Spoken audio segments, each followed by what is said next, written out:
சரி, இப்போ விஜய் அவர்கள் தஞ்சாவூர்ல பேசி முடிச்சாரு. முடிச்ச பிறகே பாத்தீங்கன்னா அதிர்ச்சியான தகவல், வாகனத்தை பின்தொடர்ந்து திருச்சி சாலையில ஒரு கோர விபத்து ஏற்பட்டிருக்கு. இன்னும் எத்தனை பேர் அதாவது ரொம்ப அடிபட்டிருக்கு மக்களுக்கு அப்படின்ற மாதிரியான ஒரு விஷயம் பரபரப்பா இப்போ போயிட்டு இருக்கு. இதை நீங்க எப்படி பாக்குறீங்க சார்? இப்போ நான் உண்மையிலே பயங்கரமான கோவத்தில் இருக்கேன். நம்ம இந்த என்ட்ரி பண்ணலாமா வேணாமான்னு தோணுச்சு எனக்கு. இந்த இடத்துல ரஜினி வராது, இல்ல அஜித்யா கூட வராது வச்சுங்களேன், நிச்சயமா இப்படி நடக்காது. ஆம்புலன்ஸ்க்காக விட்ட வழியில தடுப்புகளை தள்ளி, போலீஸ்காரர்களை தள்ளி தொண்டர்கள் ஓடி வர. அதுதான் காவல்துறை என்னதான் பண்ணணும்னு நினைக்கிறீங்க? இப்போ கடந்த கூட்டத்தோட பாத்தீங்கன்னா எனக்கு மட்டும்தான் தடை விதிக்கிறாங்க, எஸ்ஓபி போடுறாங்க, அதை பண்றாங்க எல்லாம் சொன்னீங்க. கடந்த மீட்டிங்ல நான் பேசினேன், எவ்வளவு பேர் என்ன பேசினாங்க தெரியுமா? இதெல்லாம் நான் வெளியில சொல்றது இல்லை. இந்த செவரு இன்னும் எத்தனை பேர் காவு வாங்குமோ சொன்னேன். போன மீட்டிங்ல இவர் வந்தாரு. கடைசியா முடிக்கும் போது உங்ககிட்ட நான் ரொம்ப கெஞ்சி கேட்டுக்கிறேன், என்னுடைய வாகனத்தை யாரும் பின்தொடராதீங்க அப்படின்னு சொல்லி இந்த கூட்டத்தில் அவர் சொல்லல, மறந்துட்டு வேலூர் மக்கள் ஒரு கூட்டத்தில். இப்ப புரியுதாமா உனக்கு? இப்பதான் இப்ப எப்படி ராத்திரிலாம் சரக்கு, அப்புறம் பேசுறேன், ராத்திரிலாம் சரக்கு அடிச்சா எப்படிதான் ஞாபகம் இருக்கும்? இப்போ நீங்க சொல்லுங்க, நாம் தமிழ் ஒரு 3 லட்சம் பேர் இருக்கிற அந்த கூட்டத்தில் அந்த ஃப்ளேவர் பாருங்க, அதை மட்டும் தயவு செஞ்சு பாருங்க, எல்லாரும் பாருங்க இந்த வீடியோ பாருங்க. இந்த ஃப்ளேவர், இந்த கூட்டத்துக்கு மக்கள் கூட்டத்துக்கு ஒரு ஃப்ளேவர் இருக்குல்லமா, அந்த வண்ணத்தை நீங்க பார்த்தீங்கன்னா ஒரு விவசாயி இருப்பாங்க, கூலி தொழிலாளி இருப்பாரு, ஒரு கம்பெனியில் வேலை செஞ்சவர் இருப்பாரு, ஒரு ஸ்கூல்ல வாத்தியார் உட்கார்ந்து இருப்பாரு, இப்படி பலதரப்பட்ட எல்லாரும் சேர்ந்து ஒரு பொதுமக்கள் ஃப்ளேவர். அதுதான் ஒருத்தர் மாலை போடுறாங்க. அந்த மாலை பாத்தீங்கன்னா என்ன மாலைன்னு கேட்டீங்கன்னா மயில் தோகையில மாலையா. அறிவுள்ளவன் செய்வான். நம்ம அதை சுடுகாட்டை கூட பாத்தீங்கன்னா மண்டவோடு இருக்கு, அதை போட்டு மாலையா கொண்டு போட்டா போட்டு, அதுதான் உனக்கு பொருத்தம்.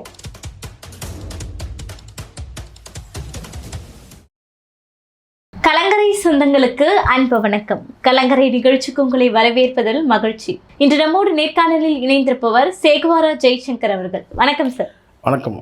நலமா இருக்கீங்களா? நலமா இருக்கேன். சரி, இப்போ விஜய் அவர்கள் தஞ்சாவூர்ல பேசி முடிச்சாரு. முடிச்ச பிறகே பாத்தீங்கன்னா அதிர்ச்சியான தகவல், வாகனத்தை பின்தொடர்ந்து திருச்சி சாலையில ஒரு கோர விபத்து ஏற்பட்டிருக்கு. இன்னும் எத்தனை பேர் அதாவது ரொம்ப அடிபட்டிருக்கு மக்களுக்கு அப்படின்ற மாதிரியான ஒரு விஷயம் பரபரப்பா இப்போ போயிட்டு இருக்கு. இதை நீங்க எப்படி பாக்குறீங்க சார்? தொடர்ந்து விஜயினாலே பலி நடக்குது சார். தங்கச்சி, நான் சொல்றேன், இப்போ நான் உண்மையிலே பயங்கரமான கோவத்தில் இருக்கேன், கடுமையான கோவத்தில் இருக்கிறேன். என்னால் இது நம்ம இந்த என்ட்ரி பண்ணலாமா வேணாமான்னு தோணுச்சு எனக்கு. அவ்வளோ கோபம், அவ்வளோ ஆவேசமாக இருக்குது. ஆனால் இப்போ நம்ம ஊடகத்தில் பேசும்போது நாகரிகமாக தானே பேசணும். ஊடகத்தில் பேசும்போது நம்ம நாகரிகமாக தானே பேசணும். நம்ம வரம்பு மீறி வார்த்தைகளை ஊடகத்தில் பேச முடியாது. ஏற்கனவே இங்கே ஒரு குற்றச்சாட்டு இருக்குதுன்னு கேட்டிங்கன்னா, சாட்டை துரைமுருகனே பரவாயில்ல சார், நீங்கள் ரொம்ப கடுமையாக பேசுகிறீங்க, ரொம்ப வன்மத்தோடு பேசுகிறீங்க அப்படின்ற ஒரு வார்த்தையெல்லாம் போடுறாங்க. வன்மம்லாம் எனக்கு சத்தியமாக எனக்கு கிடையாது, எந்த ஒன்றும் கிடையாது. எனக்கு என்ன, இங்கே தமிழ்நாட்டில் தேசிய கட்சிகள் ஆளக்கூடாது. ரொம்ப சிம்பிளான ஒரு எளிமையான எனக்கு அதாவது என்னுடைய பார்த்தீங்கன்னா ஐடியாலஜி ரொம்ப எளிமையானது. இங்கே ஏற்கனவே திராவிடம் இத்தனை ஆண்டு காலம் ஆண்டாச்சு. அப்போ இங்கே அடுத்ததுன்னு கேட்டால் 2 திராவிட கட்சி மாறி மாறி ஆச்சு. அப்போ இங்கே திராவிடமும் தமிழ் தேசியம் மாறி மாறி ஆட்சி இருக்கணுன்றது என்னுடைய எண்ணம். இவ்வளோ தான் என்னுடைய ஐடியாலஜி. அப்போ இத்தனை ஆண்டு காலம் நீங்கள் ஆண்டாச்சு, அடுத்தது தமிழ் தேசியத்துக்கு வாய்ப்பு கொடுங்க. அப்போது இந்த இடத்துல நாம் தமிழுக்கான அடுத்த வாய்ப்பு வரணுன்றது தான் என்னுடைய நோக்கம், என்னுடைய ஐடியாலஜி. எளிமையான என்னுடைய ஐடியாலஜி இவ்வளோ தான். ஆளுங்கட்சியாக இருங்க, நாங்கள் எதிர்கட்சியாக இருங்க, நாங்கள் எதிர்கட்சியாக இருங்க, நீங்கள் ஆளுங்கட்சியாக வாங்க. எப்படியும் மாறி மாறி இருக்கணும். ஆளுங்கட்சி எதிர்கட்சி, எதிர்கட்சி ஆளுங்கட்சி மாறி மாறி வர கேட்டால் இங்கே 2 ஐடியாலஜி இருந்தால் தான் அந்த தமிழ்நாட்டுக்கும் அதுதான் வளர்ச்சி. கண்டிப்பாக 2 கொள்கை உள்ள கட்சிகள், 2மே ஒரே கொள்கை கோட்பாடு தத்துவம் உள்ள கட்சிகள் ஆண்டால் இங்கே பார்த்தீங்கன்னா வளர்ச்சி பெரிதாக இருக்காது. அப்போது இங்கே பார்த்தீங்கன்னா மாற்று சிந்தனை, மாற்று முறை ஆட்சினா அது நாம் தமிழ் தான் கொடுக்க முடியும். அப்போது அதனால தான் நான் சொல்கிறேன்னு கேட்டால் எனக்கு இதுதானே தவிர இதை தாண்டி எனக்கு வன்மம்லாம் கிடையாது. விஜய் உண்மையிலேயே கொள்கையோட தத்துவத்தோட இங்கே ஒரு அரசியல் கட்டமைப்பு உருவாக்குனா நம்ம அது தாராளமாக இருக்கலாம். ஆனால் எந்த கொள்கையும் கிடையாது. நடுராத்திரியில் ஒரு நடிகை பேச்சை கேட்டு கட்சியை தொடங்கினவன், அவனால் என்ன, அவனுக்கு என்ன ஐடியாலஜி இருக்குது சொல்லுங்க பார்க்கலாம்? கொள்கை என்னன்னு கேட்டால் பிறப்புக்கும் எல்லாம் உயிர்க்கணும்னு சொல்லுவான், குரல் சொல்லுவான். ஸோ இந்த மாதிரி இருக்கும்போது பார்த்தீங்கன்னா இன்றைய பேச்சு கூட நீங்கள் பாருங்கள், நம்ம அந்த விபத்து குறித்து நம்ம பேசுவோம், இன்றைய பேச்சு கூட என்ன இருக்குது? இல்லை சார், எனக்கு மெயின் என்னன்னா, இந்த விபத்து நம்ம சொல்கிறோம் இல்லையா, இது விஜய் மேலே தப்புன்னு நம்ம சொல்ல போகிறோமா மீண்டும், இல்லைனா அந்த மக்கள் மீது தப்புன்னு சொல்லலாமா? இங்கே நான் திரும்ப சொல்கிறேன், இந்த விபத்து இருக்குல்ல, இந்த விபத்து இருக்குல்ல, இது நான் என்னுடைய பார்வையில் நான் சொல்கிறேன். ஒரு சராசரி நடிகனை பார்க்க வரவங்க, இப்போ ரஜினியே வராருன்னு வச்சுங்க, இந்த இடத்துல ரஜினி வராரு, இல்லை அஜித்தே கூட வரான்னு வச்சுங்களேன், நிச்சயமாக இப்படி நடக்காது. காரணம் என்ன, இவங்க இன்னும் சொல்லப்போனால் ரஜினி அஜித்லாம் நீங்கள் எடுத்திங்கன்னா இதை விட வந்து ஃபேன் பேஸ் அதிகமாக எல்லாருக்கும் தெரியாது, வெட்ட வெளிச்சமாக தெரியும். ஃபேன் பேஸ் யாருக்கு இன்றைக்கி அதிகமாக இருக்குன்னு கேட்டிங்கன்னா வந்து ரஜினியும் வந்து விஜயம் தவிர்த்து வந்து அஜித்துக்கு அவ்வளோ இருக்குது. ஆனால் ஒழுங்குபடுத்துறதுன்னு ஒன்று இருக்குது. நீங்கள் ஒரு நாளில் வந்து நீங்கள் நீங்கள் ஒழுங்குபடுத்தலை. நீங்கள் வந்து பார்த்தீங்கன்னா நீங்கள் இப்போ நான் சொல்கிறேன், இன்றைக்கி வந்து கூட்டம் இருக்குல்ல, இன்றைக்கி வந்துருக்குல்ல, இது வந்து முழுக்க அந்த பகுதியில் இருக்கிறவங்க மட்டுமே கிடையாது. நாகப்பட்டினத்தில் வந்து சில பேர் நான் பார்க்குறாங்க, எனக்கு தெரியும். நான் சொல்கிறேன், நீங்கள் நம்ப மாட்டீங்க, எதை தான் நம்பியிருக்கீங்க. அந்த டைமில் நான் சொன்னேன், அந்த கேரவனில் வந்து பார்த்தீங்கன்னா அந்த நடிகை இருக்கிறான்னு சொல்லி நான் சொன்னேன். ஆனால் வந்து யாருமே நம்பவே இல்லை. நக்கீரனில் மட்டும்தான் அதை வந்து நம்பினாங்க. அவங்க வந்து நேர்காணல் கூப்பிட்டாங்க, யாருமே நம்பவே இல்லை. ஆனால் இன்றைக்கி வெளிச்சமாக தான் இன்றைக்கி அவங்க மனைவியே சொல்கிறாங்க. இன்னும் அடுத்தடுத்து நிறைய இருக்குது. ஸோ எதுக்காக சொல்கிறேன்னா, இவங்க முழுக்க இவங்க இந்த கட்டமைக்கிறது இருக்குல்ல, இந்த ஹைப் கிரியேஷன் இருக்குல்ல, இந்த ஊடகங்கள். இப்போ கூட நான் இன்னைக்கு கூட பார்த்தோமா, தஞ்சை மண்ணில் கால் பதித்தார் விஜய். அது என்னம்மா அது தஞ்சை மண்ணில்? ஏன் அது வந்து சீமானை ஏன் சொல்ல மாட்டேங்கிறீங்க? ஏன் ஸ்டாலின் ஏன் சொல்ல மாட்டேங்கிறீங்க? மற்ற தலைவர் ஏன் சொல்ல மாட்டேங்கிறீங்க? இப்போ நான் கேட்குறேன், என்ன சொல்லிடணும்? திருச்சி மண்ணில் கால் பதித்தார் சீமான் ஏன் சொல்லலை? அப்போ புரியுதுங்களா? ஊடகங்களுக்கு பணத்தை கொடுத்து நீங்கள் வந்து ஒரு ஹைப் கிரியேட் பண்ணும்போது கேட்டிங்கன்னா, தஞ்சாவூர் மட்டுமே கிடையாது, பக்கத்தில் இருக்கிற இந்த சைடில் வந்து பார்த்திங்கன்னா வந்து புதுக்கோட்டை வரைக்கும் வரான். புதுக்கோட்டையிலேருந்து வரான், நாகப்பட்டினத்துலேருந்து வரான், இந்த சைடில் திருச்சிலேருந்து வரான், கரூர்லேருந்து. இந்த மாதிரி வந்து பார்த்திங்கன்னா இங்கே வந்து தஞ்சாவூரை சுற்றி உள்ள அந்த டெல்டா மாவட்டங்கள்லேருந்து பரவலாக வந்து வராங்க. நீங்கள் நினைக்கலாம், நீங்கள் என்ன கேட்டால் 5000 பேருக்கு நாங்கள் டோக்கன் கொடுத்தோம். நீங்கள் 5000 பேர் டோக்கன் கொடுத்து இன்டோரில், அவுட்டோரில் ஆம்புலன்ஸ்க்காக விட்ட வழியில தடுப்புகளை தள்ளி, போலீஸ்காரர்களை தள்ளி தொண்டர்கள் ஓடி வர. அதுதான் நீங்கள் இப்போ நீங்கள் இந்த இடத்துல கூட நீங்கள் பாருங்கள், மனசாட்சிக்கு உங்களுக்கு வேணும். காவல்துறை என்ன தான் பண்ணணும்னு நினைக்கிறீங்க? காவல்துறை என்ன தான் பண்ணணும்? அதை தாண்டி விமர்சனம் வைக்கிறீங்க. இது வந்து பார்த்தீங்கன்னா வந்து இப்போ கடந்த கூட்டத்தோடு பார்த்தீங்களா, எனக்கு மட்டும்தான் வந்து தடை விதிக்கிறாங்க, எஸ்ஓபி போடுறாங்க, அதை பண்ணுறாங்க எல்லாம் சொன்னீங்க. ஏன் இப்போ கூட சொன்னீங்க என்னன்னு கேட்டால், நாங்குநேரில் சட்ட ஒழுங்கு சரியில்லை. கடந்த மீட்டிங்கில் நான் பேசினேன், என்ன சொன்னாங்க தெரியுமா? அதுக்கு எவ்வளோ பேர் என்னென்ன பேசினாங்க தெரியுமா? இதெல்லாம் நான் வெளியில் சொல்கிறது இல்லை, சரிங்களா? இந்த செவரு இன்னும் எத்தனை பேர் காவு வாங்குமோ சொன்னேன். எப்படி அப்படி சொல்லுவீங்கன்னு சொல்லிட்டு ஒரு குறிப்பிட்ட வந்து ஒரு ஊடகத்தில் போய் உட்காந்துக்கிட்டு அங்கேருந்து எனக்கு ஃபோனு, ஆனால் எப்படிண்ணா நீங்கள் அந்த மாதிரிலாம் பேசுவீங்க? நீங்கள் அப்படி எப்படின்னா எங்கள் அண்ணனை வந்து நீங்கள் அப்படி சொல்லுவீங்க? தெரிஞ்ச பசங்க தான், டிவி காலர் பசங்க தான், மரியாதை கேட்டால் கூட பார்த்தீங்கன்னா அதில் என்ன தப்பு இருக்குப்பான்னு கேட்டேன். நான் கேட்குற கரெக்டு தானே, என்ன தப்பு இன்னும் கேட்பேன். இதை இப்போ கேட்குறேன், இன்றைக்கி பலி தானே, இந்த போன உயிருக்கு யார் பதில் சொல்லுவாங்க? அப்போது இந்த இடத்துல நீங்கள் சொல்லலாம் கேட்டால் வந்து காவல்துறை இன்னும் கூட ஒரு வார்த்தை சொல்கிறேன். இன்றைக்கி நீங்கள் சொல்கிறீங்க, மனசாட்சியே வந்து தொட்டு பேசுங்க.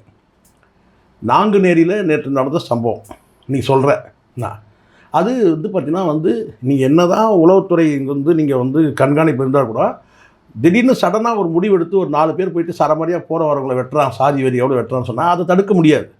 அதை நீங்கள் எதுவும் முட்டு கொடுக்க தான் இவங்க நினைப்பாங்க. யார் ஆட்சியாக இருந்தாலும் பார்த்தீங்கன்னா திடீர்னு சடனாக ஒரு 4 பேர் வந்து முடிவெடுத்து வந்து ஒரு சாதியை தாக்குதல் வந்து வெட்டுறான் குத்துறான்னா அதை வந்து பார்த்தீங்கன்னா வந்து அதை உடனே போய் இமீடியட் தடுக்க முடியாது.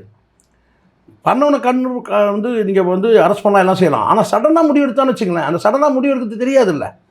உளவுத்துறைன்றது கேட்டால் மாயாவிக்கலாம் அவங்க, ஒவ்வொரு மனசுக்குள்ளே உள்ளே புகுந்து போய் பார்க்கறதுக்கு கூடு விட்டு கூடு பாயிரவங்களா அங்கே உளவுத்துறை சார்ந்தவங்க. அப்போ சடனாக நடக்கக்கூடிய விஷயம் இதை நீங்கள் வந்து சொல்கிறீங்க, சட்டம் உங்களுக்கு சரியில்லை, இது பண்ணுறீங்க, இது பண்ணுறீங்க. ஆனால் காவல்துறை இப்படி ஒரு பாதுகாப்பு உங்களுக்கு கொடுக்குது.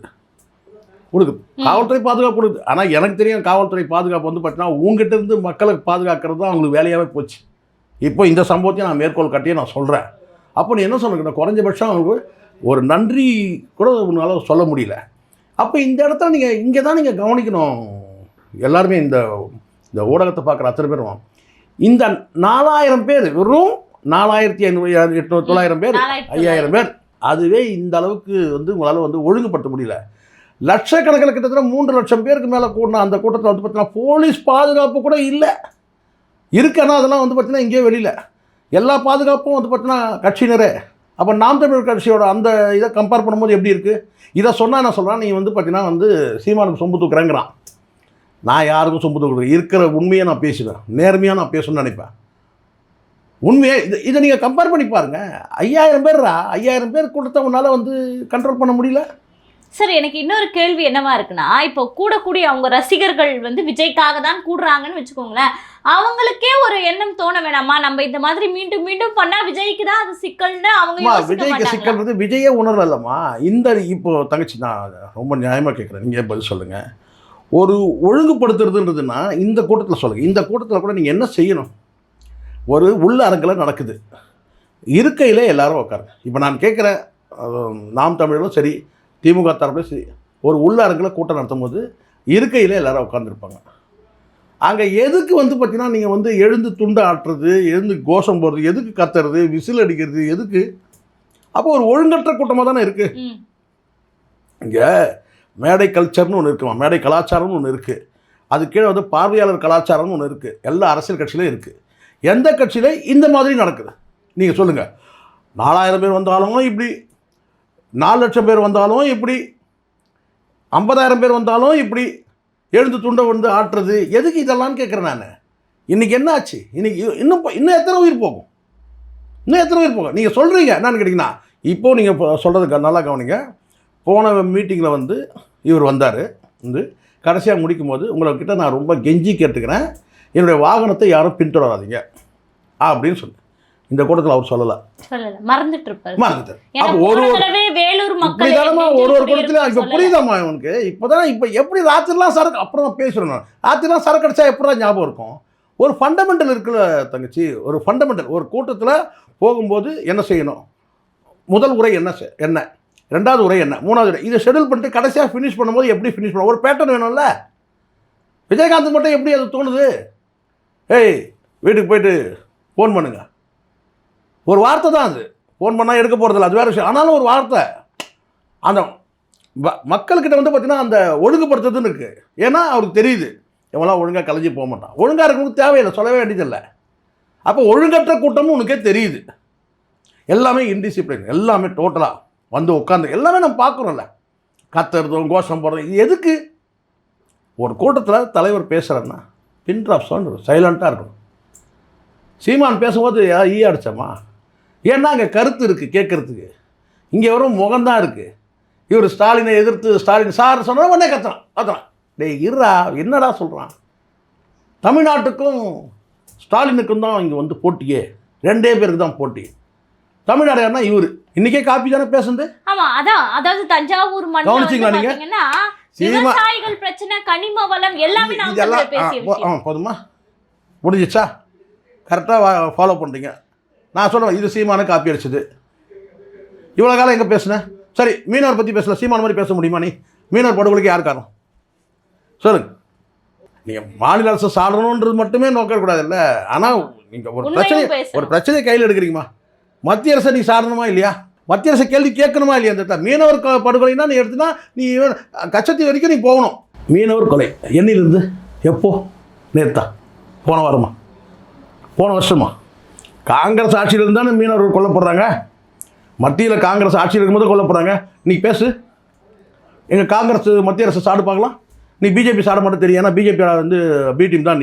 நீ சாட மட்டும் தெரியும், அவங்க அசைன்மெண்ட் தான். நீ இப்போ இந்த கட்சியை தொடங்கியிருக்கிற. ஆனால் இப்போ காங்கிரஸையும் அவர் விமர்சிக்க முடியாதுல்ல, ஏன்னா கூட்டணிக்கு வருவாங்கன்னு எதிர்பார்த்தாங்க. இப்போ வந்து உறுதி ஆயிடுச்சு திமுக விசஸ் டிஎம்கே 28+1. அப்ப இப்ப இவர் வந்து விமர்சனம் அவர் பாஷையில காண்டுன்னு சொல்லி அதுதான்மா. இப்போ கூட நீ ஏன் பேச சொன்னா தெரியாது. ஏதோ சீமான்கிட்ட வந்து போட்டோன்னா ஏதோ காப்பி அடிச்சா கூட அதுக்கு திராணி ஒன்றும் இல்லை. காப்பி அடிக்கிற ஒரு திராணி ஒன்றும் இல்லை. காப்பி அடிக்கிற கூட திராணி ஒன்றும் இல்லை. ஒரு புத்தகத்தை காப்பி அடிக்கும்போது பார்த்தா ஒரு புத்தகத்தை பார்த்துட்டு மூடி வச்சுட்டு எழுதுறதுன்னு ஒன்று இருக்குது. புத்தகத்தையே பார்த்து அப்படியே எழுதுறதும் இருக்குது. அதுதான் ஈ அடித்தான் காப்பின்றது. இது அங்கே வந்து பார்த்தா ஈ அடிச்சு வச்சா கூட அங்கே ஒரு ஈ அடித்து வைப்பான். உங்களுக்கு நாலேஜ் வச்சுக்கிட்டா வஞ்சனை பண்ணுறாரு. அதான் ஒருத்தர் சொல்கிறாங்க, வச்சுக்கிட்டா எங்கள் தலைவர் வஞ்சனை பண்ணுறாரு. சரக்கே அவ்வளோதான். இதுவே எழுதி மனப்பாடம் பண்ணுது. அதில் எவ்வளோ விட்டு போச்சுன்றது அந்த பேப்பரை பார்த்தா தான் தெரியும். மொத்த பேப்பரை பார்த்தா தான் தெரியும் இவன் எதெல்லாம் விட்டான்னு சொல்லிட்டு. அவன் ஜான் போய் தலையை அடிச்சுப்பான். இந்த மட சாம்பரை நினச்சின்னு நம்ம உயிர் போகுது சார், இவன் எதெல்லாம் முக்கியமானதுலாம் அதெல்லாம் பேசாமல் விட்டான் அப்படி தான் அவர் சொல்லுவார். நான் சொல்கிறேனே, அங்கே ஒட்டிகிட்டு இருக்கிறதே ஜான் ஆரோக்கிய சமையல் தான் அங்கே ஒட்டிகிட்டு இருக்கு. நான் ஓப்பனாக சொல்கிறேன், இல்லைன்னா அங்கே ஒன்றும் சரக்கு கிடையாது. நான் சொல்கிறேன், உள்ளபடியே சொல்கிறேன்.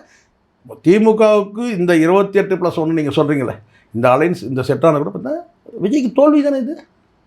எந்த கட்சியும் வரலையே கூட.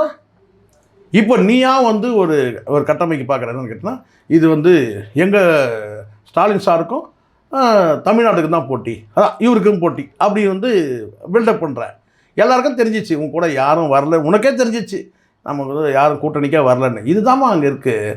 இப்போது நான் சொல்கிறேன், அந்த கூட்டம் வந்திருக்க கூட்டத்தில் வந்து பார்த்தீங்கன்னா எப்படி பார்த்தாலும் ஒரு 40% ஓட்டே இல்லாமல் இருக்கலாம். 18 வயசு பூர்த்தி ஆகாத எவ்வளோ பேர் இருப்பான். இதெல்லாம் வச்சு ஒரு மாயத்தை ஒரு மாய பிம்பத்தை உருவாக்கி எனக்கு பார்த்தியா எவ்வளோ செல்வாக்கு இருக்குது. ஊடகங்கள்லாம் அப்படி பேசுது. அப்படியே தஞ்சாவூர் திரண்டது. சார் அப்ப கூட தஞ்சாவூர்ல போயிட்டு விஜய் விவசாயிகளையோ மீனவர்களையோ தவிர்த்து பேச முடியாதுல்ல. அது நம்ம நாம் தமிழர் குறி வச்சு பேசுறாங்கன்னு பேசுறதும் ஒரு வகையில வந்து சரியா இருக்குமான்னு கேக்குறேன். இங்க இந்த இடத்துல ஒரு விஷயம் நல்லா புரிஞ்சுங்க. இவங்க எந்த வகையிலையும் நாம் தமிழ் கட்சியை வந்து இவங்க ஃபாலோ பண்ணவும் முடியாது, பண்ண தெரியாது, பண்ணவும் முடியாது. முதல்ல அது ஒரு விஷயம் முதல்ல புரிஞ்சுங்க. இவங்களுக்கு வந்து பார்த்தீங்கன்னா ஒரு கேள்வி எழுப்புறதுக்கு கூட தகுதியும் கிடையாது. இதே நான் சொல்கிறேன். இப்போ நீங்கள் சொல்லுங்கள், நாம் தமிழ் ஒரு 3 லட்சம் பேர் வந்து இருக்கிற அந்த கூட்டத்தில் வந்து அந்த ஃப்ளேவர் பாருங்கள். அதை மட்டும் தயவு செஞ்சு பாருங்கள், எல்லோரும் பாருங்கள். இந்த வீடியோ பாருங்கன்னா இந்த ஃப்ளேவர், இந்த மக்கள் கூட்டத்துக்கு ஒரு ஃப்ளேவர் இருக்குல்லம்மா, அந்த தோற்றம் இருக்குல்ல, அந்த ஃப்ளேவர் இருக்குல்ல, அந்த வண்ணத்தை நீங்கள் பார்த்தீங்கன்னா நீங்கள் வந்து ஒரு விவசாயி இருப்பாங்க, ஒரு கூலி தொழிலாளி இருப்பார், ஒரு கம்பெனியில் வேலை செஞ்சவர் இருப்பார், ஒரு ஸ்கூலில் வாத்தியார் உட்காந்துருப்பார். இப்படி ஒரு துறையில் இப்படி பலதரப்பட்ட எல்லாரும் சேர்ந்து ஒரு பொதுமக்கள்ன்ற ஃப்ளேவர். அதுதான் நல்லா புரிஞ்சுங்க. இது ரொம்ப நுணுக்கமாக பார்த்தா தான் உங்களுக்கு புரியும். நீங்கள் கூட்டத்தை எடுங்க. இப்போ நாம் தமிழ் கட்சியோட அந்த கூட்டத்தை நீங்கள் எடுங்க, அண்ணா திமுக திமுக அந்த கூட்டத்தை நீங்கள் எடுங்க, விஜயோட கூட்டத்தை எடுங்க. 4 கிளிப்பிங் வந்து பார்த்திங்கன்னா ஒரே மானிட்டரில் கொண்டு வாங்க. அதை ஃபோக்கஸ் பண்ணி பாருங்கள். இதே ஃபோக்கஸ் பண்ணி பாருங்கம்மா. டிவிகேவில் இருக்கிற விஜய்க்கு வந்த அந்த கூட்டத்தையும் நீங்கள் வந்து பாருங்கள். அது எந்த கூட்டமாக இருக்குது, இவங்க நிர்வாகின்னு போய் சொல்கிறானுங்க, எல்லாம் அதுவும் மக்கள் தான். இதையும் பாருங்கள், எல்லாத்தையும் ஃபோக்கஸ் பண்ணி நீங்கள் பாருங்கள். பொதுமக்களுக்குள்ள ஃப்ளேவர் யாருக்கு கிடைக்குதுன்னு பாருங்கள். நான் ரொம்ப அறுதிட்டு நான் சொல்கிறேன், அது வந்து பார்த்திங்கன்னா நாம் தமிழுக்கு தான் இருக்கும். பொதுமக்கள் ஃப்ளேவர்னு ஒரு மிடில் கிளாஸ் பீப்புள் இருப்பார், அவரை தாண்டி வயது கூட விட்டுருங்க ஒரு பக்கம், நான் வயதை தாண்டி நான் ஃப்ளேவர்னு சொல்கிறேன். ஃப்ளேவர்ன்ற வார்த்தை தமிழ் வார்த்தை வந்து பார்த்திங்கன்னா இப்படி தான் இருக்கும், வண்ணம் தான் இருக்கும்னு நினைக்கிறேன். சில எல்லாம் ரகம்னு இருக்கும், சரிங்களா? நீங்கள் அதை பார்த்தாலே தெரியும், அந்த மக்களுடைய ரகம்னு ஒன்று இருக்குல்ல, அதை பார்த்தீங்கன்னா உங்களுக்கு தெரியும் இந்த மக்கள் யார். சராசரியாக எல்லாரும் பொதுமக்கள்னு ஒரு பார்வை இருக்குது. அந்த பொதுமக்களை நீங்கள் பாருங்கள், அங்கே எல்லாருமே இருப்பான். ஏழை, பணக்காரன், வசதி படித்தவன், வசதி இல்லாதவன், கூலி தொழிலாளி, மூட்டை தூக்குறவன், விவசாயி, எல்லாம் வருவான். அதுதான் மக்கள். நீங்கள் ஒரு குறிப்பிட்ட வந்து ஒரு குறிப்பிட்ட வயதுடையவர் மட்டும் கொண்டு வந்து நீங்கள் நிற்க வச்சிங்கன்னா அவன் ரசிகர். மக்கள் கிடையாது. விஜய்க்கு வந்து மக்கள் கிடையாது. நீங்கள் தொண்டர் நீங்கள் சொல்லிக்கலாம், நீங்கள் தொண்டர்ன்றது வந்து ஒரு கட்சி கீழே தான் தொண்டர் ஆகிடுவான். ஆனால் இது வந்து ரசிகர் கூட்டம். சினிமாவை பார்க்க, சினிமா கதாநாயகனை பார்ப்பதற்காக வர கூட்டம்னு ஒன்று இருக்கு இல்லையா, அது இதுதான். அறிவார்ந்த கூட்டம்னு ஒன்றுனா அது நாம் தமிழ் கூட்டம். அதில் அறிவார்ந்தன்னு கேட்டால் நீங்கள் சொல்லலாம், நான் விவசாயிக்கு இருக்கலாம், விவசாயம் சார்ந்த அறிவு இருக்கும். ஒரு மூட்டை தூக்குற தொழிலாளி கூட பார்த்தீங்கன்னா அவனுக்கு தெரியும், சில நுணுக்கங்கள் தெரியும். வண்டி இழுக்கணும்னு கூட தெரியும், எப்படி வண்டி இழுக்கணும். நான் இழுத்துற முடியுமா வண்டியை சொல்லுங்கள்? நான் அதெல்லாம் டெஸ்ட்டு கூட பண்ணி பார்த்துருக்குறேன். ஒருத்தர் மூட்டை இழுத்துட்டு போகிறாருன்னா அந்த வண்டி நம்மளால் இழுக்க முடியுதான்னு சொல்லி பார்த்துருக்குறேன். அதே மாதிரி ரிக்ஷா வாங்கி நான் ஓட்டியிருக்கிறேன், பின்னாடி உட்கார வச்சு நான் ஓட்டியிருக்கிறேன். அதுவும் இந்த வண்டிலாம் இருக்கும் பாருங்கள், இந்த 3 சக்கர வண்டி இப்படி ஓட்டுவாங்க பார்த்தீங்களா, பின்னாடி லோடு வைக்கிற மாதிரி இருக்கும், இப்படி இருக்கும். அந்த ஃபோட்டோ கூட இருக்குது. நான் அப்படி அதை ஓட்டி அது எவ்வளோ சிரமம் இருக்குது. நம்ம எல்லா வண்டியும் ஓட்டுறோம், கார் ஓட்டுறோம், பைக் ஓட்டுறோம், லாரி ஓட்டுறோம், எல்லாம். ஆனால் இந்த வண்டியை ஓட்டுறது எவ்வளோ கஷ்டம். முன்னாடி இருக்கிற அந்த லோடு வச்சு அதை திருப்ப. ஸோ இந்த மாதிரி அப்போது துறை சார்ந்த, அவங்க தொழில் சார்ந்த அறிவுள்ள கூட்டம் நாம் தமிழ். இவங்கிட்ட இருக்க கூட்டம் யார் சார்? இன்னொன்று சார், விஜய் அவர்கள் அந்த கூட்டத்தில் பேசும்போது விவசாயிகளுக்கு வந்து பார்த்தீங்கன்னா, அதாவது ஒரு 2 ஏக்கருக்குள் இருக்கிறவங்க அவங்களுடைய பிள்ளைகளை பொறியியல், இன்ஜினியரிங், அதே மாதிரி மருத்துவம் படிக்கிறவங்களெல்லாம் வந்து நான் படிக்க வைப்பேன் ஆட்சிக்கு வந்தா அப்படின்னு சொல்கிறாரு. ப்ளஸ் வந்து பார்த்தீங்கன்னா நிறைய இந்த மாதிரியான ரேஷன் கடைகளில் வந்து பார்த்தீங்கன்னா பெண்களுக்கு பெண் இடையாளர், ஆண்களுக்கு ஆண் இடையாளர், இதெல்லாம் நியமிப்பேன் அப்படின்றாரு. இதெல்லாம் எப்படி பார்க்குறீங்க?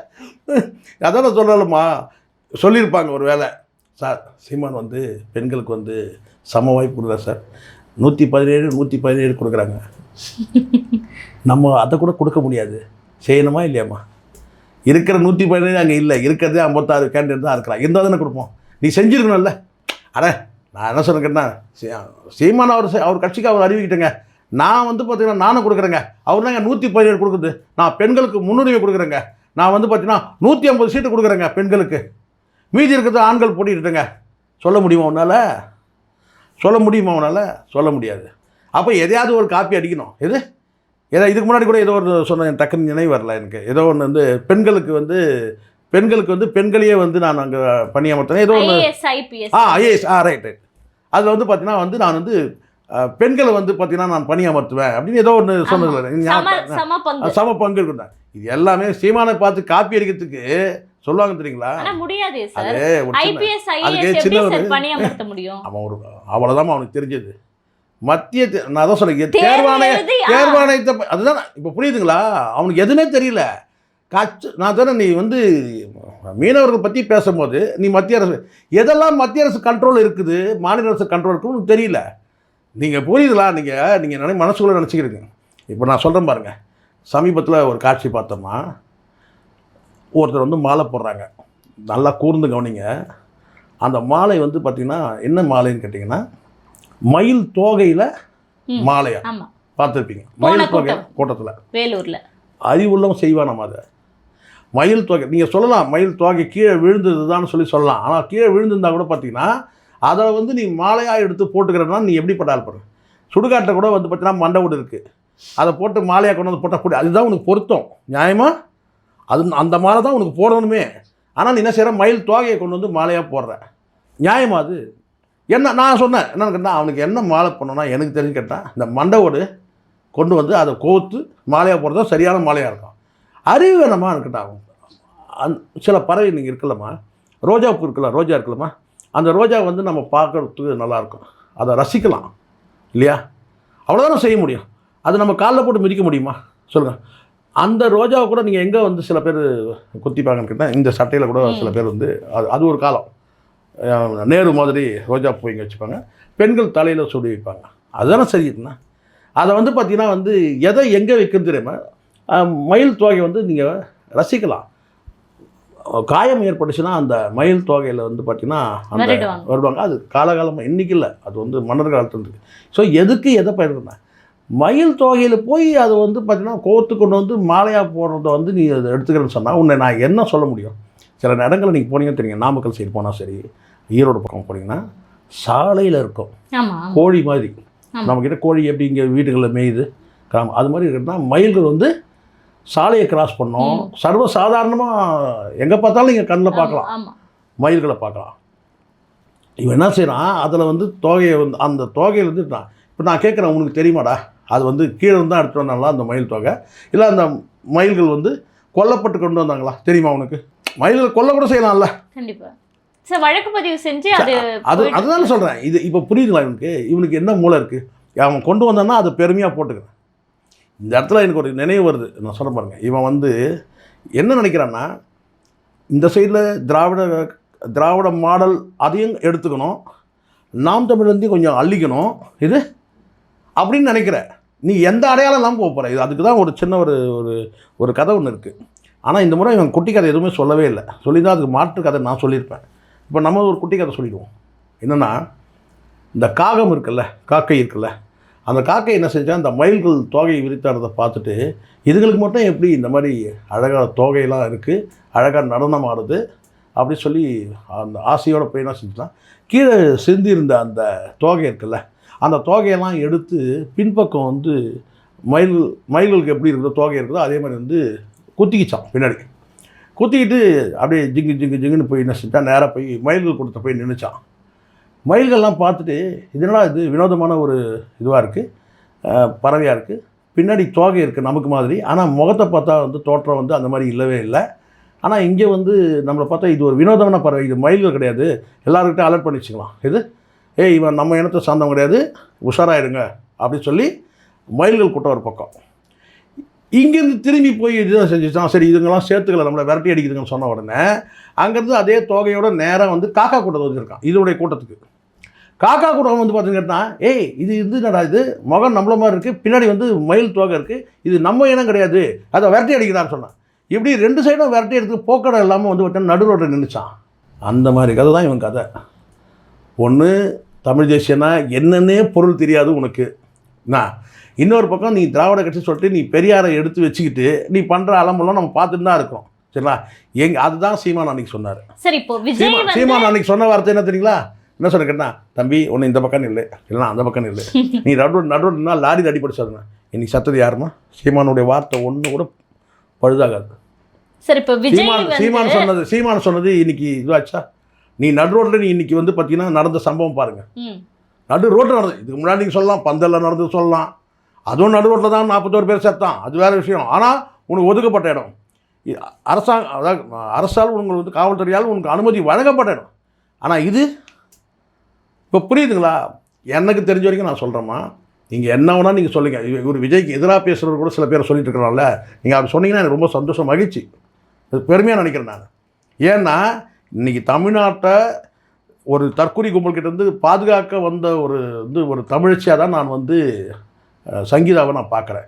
ஈழத்தமிழாக இருந்துக்கிட்டா என்றைக்கோ வந்து இது பிறவி கடன் அவங்களுக்கு. இது சொல்லுவாங்க தெரியுமா, இது பிறவி கடன் நமக்கு. என்றைக்கோ வந்து பார்த்திங்கன்னா அவங்க வந்து இந்த தமிழ்நாட்டு மக்களை இந்த தற்கொலை கும்பல் இல்லைன்னா இன்றைக்கி வந்து இது வேறு திசையில் இழுத்துட்டு போவோம். நம்ம விட மாட்டோம், அதை விட போராடுவோம், அது வேறு விஷயம். அவ்வளோ ஈஸியாக விட்டுற மாட்டோம். இவனை வந்து கூட்டு வந்து வாப்பா செக்ரட்டரி வா, வந்து கோட்டைக்கு வாப்பா, வந்து உட்காரலாம் செஞ்சிட மாட்டோம். ஆனாலும் இந்த இடத்துல நமக்கு வந்து பார்த்திங்கன்னா நம்மளை வந்து பாதுகாக்கிறதுக்கு ஒரு தேவதை மாதிரி வந்ததாக தான் நான் சங்கீதாவை நான் நினைக்கிறேன். தனிப்பட்ட குடும்ப பிரச்சனையாக இருந்தால் கூட அவங்களுக்கு உள்ளபடியே விருப்பம் இல்லை இந்த அரசியல் கட்சி. ஏன்னா இவன் சைக்கோன்றது எனக்கு தானே தெரியும். அந்த மாதிரி சொல்கிறது அதுதான், இவன் சைக்கோன்றது எனக்கு தெரியும். அப்போ சைக்கோன்னு மனைவியால் முத்திரை கொடுத்தப்பட்டாங்கன்னா அவன் வந்து பார்த்தீங்கன்னா எப்படி வந்து பார்த்தீங்கன்னா வந்து அவங்க ஒத்துப்பாங்க? அரசியல் கட்சி தலைவராக ஒத்துப்பாங்களா? ஒரு நல்ல அறிவார்ந்த ஒரு கணவனாக இருந்தால் சரின்னுவாங்க. இவன் குடும்ப நடத்துறதுக்கே இவன் சைக்கோன்றாங்க. அப்போ எப்படி அரசாங்கத்தை வந்து நிர்வாகம் பண்ண முடியும்?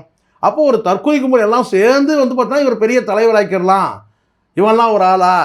அங்கே பேசுகிற தற்கொலைகளை பாருங்கள், அது ஆதவர்ஜினா இருக்கட்டும், அதில் இருக்கிற அந்த அத்தனை பேர் பின்னாடி இருக்கிற அத்தனை பேருக்குன்னா அவன் ஒரு ஆளா இவங்க ஒரு ஆளா? அப்படி தானே இருக்குது. ஸோ அதனால் நான் என்னுடைய பார்வையில் நான் சொல்கிறேன், சரிவு சங்கீதா வந்து அந்த அவங்க மீது வந்து வைக்கப்பட்ட அந்த குற்றச்சாட்டு இதெல்லாம் அந்த சரிவாக இருந்தப்போ நாளுக்கு நாள் வந்து டிவிக்கே வந்து பார்த்திங்கன்னா வந்து சரிவில் இருக்குது. வீழ்ச்சின்னு சொல்லாதீங்க, வாழ்ந்தால் தான் வீழ்ச்சின்னு சொல்ல முடியும். இன்னும் வாழவே இல்லையே, வாழ்ந்தால் தான் வீழ்ச்சி. இப்போ திமுக சொல்லலாம் வீழ்ச்சின்னு சொல்லலாம், திமுக வந்து வீழ்ச்சி அடைந்து சொல்லலாம். ஏன்னா அவங்க ஆண்ட கட்சி, ஆளுகின்ற கட்சி. ஆனால் அதிமுக சொல்ல முடியும், வீழ்ச்சின்னு சொல்ல முடியும். இவன் இன்னும் வாழவே இல்லையே, அப்புறம் எப்படி வீழுறது? அப்போ நீங்கள் சொல்லலாம் மெல்ல மெல்ல அவர் வந்து பார்த்திங்கன்னா வளர்ச்சி, அந்த வளர்ச்சி ஏற்கனவே இருக்கிற அந்த இருப்பு, வளர்ச்சி இல்லை இருப்பு, அந்த இருப்பு வந்து சரிஞ்சிட்டு வருது. இப்போ இது ஆயிடுச்சுல, இந்த டெத் ஆகிடுச்சுல, இங்கே கதை முடிஞ்சிச்சு. இவர் டார்கெட் கரூர் முடிச்சாரு, வந்து பார்த்தீங்கன்னா ஒரு இடத்துல வந்து முடிச்சாச்சு, வேலூர் வந்து சேலம் முடிச்சாச்சு, இப்போ அடுத்த கட்டமாக இப்போ தஞ்சாவூரில் முடிச்சாச்சு. சரி, இப்போ வந்து விஜய் வந்து நேரடியாக மக்கள் மத்தியில் குறிவைப்பது டிஎம்கேவை, மறைமுகமாக என்டிகேவை குறிவைக்கிறார் நீங்க சொல்றீங்க. கடைசியா களம் எப்படி மாறப்போகுது? டிவிகே விசஸ் என்டிகேவா, டிவிகே விசஸ் டிஎம்கேவா? அந்த தமிழகம்ன்ற பேர் அவன் என்னைக்கு எடுத்தானோ அன்னிலேருந்து அவனுடைய நகர்வு இது எல்லாமே கேட்டினா டிஎம்கே வந்து பார்த்திங்கன்னா வந்து அவங்க கொடுக்கப்பட்ட அசைன்மெண்ட், பிஜேபி தரப்புலேருந்து கொடுக்கப்பட்ட அசைன்மெண்ட் டிஎம்கேவே நீ முடி, இவங்களோட வளர்ச்சி நீ தடு, நீ முதலமைச்சரை கூட நீ ஆய்க்கு, அப்புறம் இன்னும் எப்படி காலி பண்ணணும் அவங்களுக்கு தெரியும். யாருக்கு? அவங்க கணக்கு அதுதான். அதனால் வந்து இப்போ ஏன் வந்து இப்போ நேரடியாக நீங்கள் கேட்பீங்க, நேரடியாக ஏன் வந்து விஜயோட கூட்டணி வச்சுக்கோங்க, க்ளீனாக தெரிஞ்சிடும் இது வந்து மத சார்பு உள்ள கூட்டணி அப்படின்னு தெரிஞ்சிடும். அப்போ டிஎம்கே ஈஸி ஹேண்டில் பண்ணுறது. அப்போது நீ எங்கள் பக்கம் வராத, நீ அப்படி போ, நீ தனியாக உன்னுடைய ஆவர்த்தனத்தை நீ தனியாக காட்டு. இந்த சைடில் வந்து பார்த்திங்கன்னா வந்து ஏடிஎம் கிட்ட நாங்கள் பார்த்துக்குறோம், டிஎம்கேவோட கூட்டணியை உடை, அதான் முடியல. சரி, டிஎம்கே டேமேஜ் பண்ணு, அது முடியல. நீ பண்ணணும்னு ட்ரை பண்ணுற. இங்கே ஒரு விஷயம் நல்லா புரியணும், கொள்கை அரசியலால் மட்டும்தான் திமுகவை நீங்கள் வந்து வீழ்த்த முடியும். அது தொலைநோக்கு பார்வையோட சீமானுக்கு தெரிஞ்சனால்தான் பர்சன்டேஜ் ஸ்டெப் பை ஸ்டெப்பாக இன்றைக்கி லெவல் ஏறிட்டு இருக்குது. இன்றைக்கி நீங்கள் கேட்ட கேள்விக்கு பதில் கேட்டால் 8.5% பார்த்தா அது 16 ஆகிறதுக்கு வாய்ப்பு இருக்குது. சிலர் 18ன்னு கூட சொல்கிறாங்க, நான் குறைவாகவே சொல்கிறேன் 15 தாண்டும். ஆனால் சில பேர் என்ன சொன்னாங்க, அவர் 4% ஆகிடாரு, 3% ஆகிடாரு, ஒன்றுமே இல்லாமல் போயிடும், எல்லாமே இப்படி வந்துட்டாங்க, இவங்க போயிட்டாங்க, அவங்க எல்லா கட்சியும் சொல்ல முடியும் உங்களால். நாம் தமிழ் சொல்லுங்க பார்க்கணும். நீங்கள் விசிகாவை சொல்கிறத கூட பார்த்தோம், யார் ஆதவர்ஜினா, உங்கள் தொண்டர்லாம் இங்கே வந்துட்டாங்க, அதுவே பெரிய துரோகம்னு வச்சுங்க. 40 ஆண்டு கால உழைப்பு இருக்குது, அவ்வளோ ஈஸியாக சொல்லிடுங்கட்டாங்க. ஆனால் இங்கே நாம் தமிழை சொல்லுங்க பார்ப்போம், சொல்ல முடியுமா அவங்களால? சொல்ல முடியாது. அதனால் கேட்டிங்கன்னா அந்த 8.5% கேட்டிங்கன்னா 16 வந்து ஆகும். அதுக்கு வந்து பார்த்திங்கன்னா கொடுக்கப்படக்கூடிய உழைப்பு சாதாரண உழைப்பு, உழைப்பு, நம்பிக்கை, நேர்மை எல்லாத்தையும் விதைச்ச பிறகு தான் கிடைக்குது. பணம் கொடுக்காம வரக்கூடிய அந்த ஓட்டு. அப்படி இருக்கும்போது என் பார்வையில் நான் சொல்கிறேன் கேட்டிங்கன்னா காரைக்குடியில் வெற்றி உறுதி. அதை போகிறதுக்கு கூட சில பேர் மனசு வர மாட்டேங்குது. போகிற இடத்துல நான் அதை சொல்கிறேன், காரைக்குடியில் வந்து சீமான் வெற்றி வந்து உறுதி செய்யப்பட்டது. ஆனால் வந்து டைட்டில் வைக்கிறான். நம்ம சொல்லிட்டு வந்த டைட்டில் கூட நான் பேசுகிற டைட்டில் வச்சா உங்களுக்கு என்ன கஷ்டம்? ஆனால் வந்து பார்த்திங்கன்னா காரைக்குடி வெற்றி யாருக்குன்னு கேள்வி. நாம் தமிழுடைய வாக்கு வந்து பார்த்திங்கன்னா 16%க்கு மேலே போகும்போது குறையாது. அது காலம் உங்களுக்கு இன்னும் இருக்குது. நீங்கள் ஒரு எல்லாரும் நீங்கள் தான் உங்களுக்கு தப்பாக எடுத்துறாதீங்க. உங்களை சொல்லலை. இங்கே ஒரு பெரிய ஒரு மாய பிம்பம் கட்டமைக்கப்படுது. அதை வந்து பார்த்திங்கன்னா வந்து அது காலம் பதில் சொல்லும். இந்த சினிமா கல்ட்டெல்லாம் வந்து பார்த்திங்கன்னா காலி ஆகிட்டுது மெல்ல மெல்ல. இது இன்றைக்கி உள்ளபடியே வந்து இன்றைக்கி வந்து போட்டி யாருக்கு நேர் போட்டி யாருக்குன்னு கேட்டால் 2 பேருக்கு தான் போட்டி. ஒன்று டிஎம்கே, என்டிகே. அதை வந்து மடைமாற்றம் பண்ணுறதுக்கு இப்போ ஒரு சினிமாக்காரனை வச்சு வந்து இங்கே ஒரு ஜோக்கர் வேலை நடந்துகிட்டு இருக்குது. மக்கள் பார்க்குறாங்க, மக்கள் தீர்மானிப்பாங்க, மக்கள் முடிவு பண்ணுவாங்க. மக்கள் ஏற்கனவே முடிவு பண்ணதுனால தான் வந்து பார்த்தீங்கன்னா நாம் தமிழுக்கு இப்படியான ஒரு எழுச்சியான ஒரு மாநாட்டுக்கு அந்த மக்களை பாருங்கள். அந்த மக்களுடைய ஃப்ளேவர் பாருங்கள். ஃப்ளேவர்ன்ற வார்த்தையை நான் பயன்படுத்துகிறேன். நீங்கள் வந்து தமிழ் அகராதியில் எடுத்து பார்த்துங்க. ஃப்ளேவர், அந்த ஃப்ளேவரில் இருக்கிற அந்த கூட்டம் நான் ஆய்வு செஞ்சு சொல்கிறேன், சும்மாலாம் போகிற போக்கில் சொல்லலை. அந்த கூட்டத்தை பாருங்கள், இந்த கூட்டத்தை பாருங்கள், டிஎம்கே கூட்டத்தையும் பாருங்கள், அதிமுக கூட்டத்தையும் பாருங்கள். இந்த 4த்தையுமே வச்சு பாருங்கள். பொதுமக்கள் வரக்கூடிய யாருன்னு பாருங்கள். கட்சியினரை தாண்டி, கட்சி நிர்வாகிகள் தாண்டி பொதுமக்கள் வந்து உட்கார்ந்துருக்கிற கூட்டம் எதுன்னு பாருங்கள். அது நாம் தமிழ் கூட்டம். கண்டிப்பாக நடப்பு கால அரசியல் குறித்து பல்வேறு தகவல்களை பகிர்ந்துக்கிட்டீங்க. தொடர்ந்து பேசுவோம். நன்றிம்மா.